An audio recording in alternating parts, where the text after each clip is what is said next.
Tässähän mulla uusi ystävä on.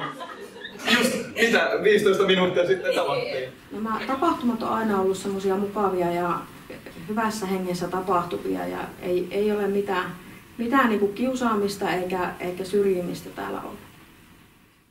Joo, niin me tutustuttiin niinku viime kesällä ja sykkäs aika hyvin meille.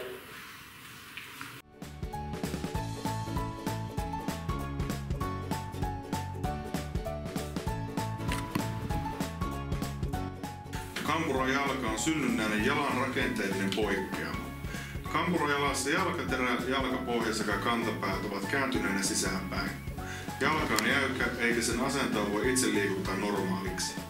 Kampurajalkaa hoidetaan yleensä toistokipsauksilla ja tampokenkähoidolla.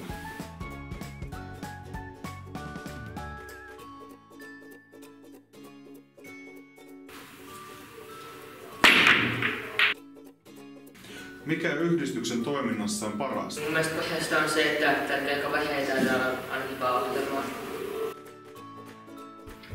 Näin vanhempana ajattelen, että se kokemuksen ja tiedon saaminen siitä kampurajalkaisuudesta eri ikäkausina ja samoilla sitten saada tietoa siitä eri kuntien niin kuin palvelukäytänteistä ja palveluista, mitä sen lapsen ja nuoren on mahdollista saada. Suomen Kampurajalkayhdistys ry, SKYRY, on valtakunnallinen yhdistys, joka jakaa tietoa kampurajalkaisuudesta ja tarjoaa vertaistukea jäsenille.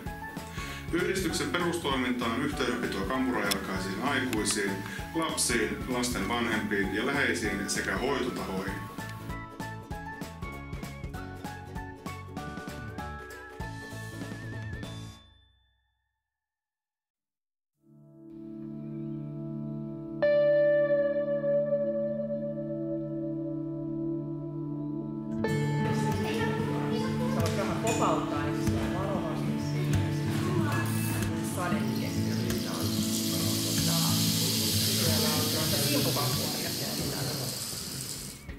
Oletko saanut yhdistyksen toiminnan kautta ystäviä?